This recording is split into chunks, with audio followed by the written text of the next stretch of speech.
నమస్తే అండి అందరికీ. ఈరోజు నేను ఒక చిన్న పని పెట్టుకున్నానండి. మినుములు కడిగి ఎండపోయాలని చెప్పి మొన్నటి వరకు వర్షాలే పడినాయి కదా, ఏ రోజుకి ఆ రోజు అలాగే అయిపోతుందని చెప్పి ఈ పని పెట్టుకున్నానండి.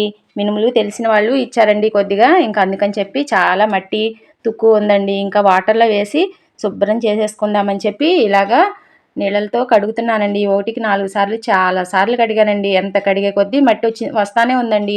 చిన్నప్పుడు మా అమ్మ వాళ్ళు ఇలా ఉంటే మట్టి గడ్డలు అలా ఉంటే దేవేసేసి చేసేవాళ్ళండి. ఏదైనా పప్పులు అవి నానపోసినప్పుడు అదే పని గుర్తొచ్చింది. అమ్మ ఇలా చేసేది కదా అని చెప్పి నేను కూడా ఒక గిన్నెలోకి ఇలాగ నీళ్ళల్లో నుంచి దేవేసేస్తున్నానండి.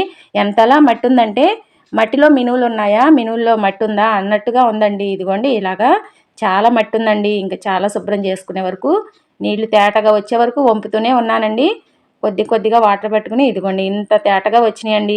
కడిగేసేసి ఇంకా ఒక జల్లి గిన్నెలోకి వారేసేసుకున్నానండి. ఎందుకంటే నీళ్ళంతా వారిపోయే వరకు ఉంచి ఇంకా డాబా పైకి తీసుకెళ్ళి ఎండపెడదామని చెప్పి ఇదిగోండి అంత శుభ్రంగా చేసేసుకున్నాను. ఇంకా పైకి వచ్చి ఆరేసేస్తున్నానండి. బాగా ఎండిపోతాయి కదా, పప్పు పట్టించేసేద్దామని చెప్పి. నచ్చితే లైక్ చేయండి, షేర్ చేయండి, సబ్స్క్రైబ్ చేయండి. ఉంటానండి.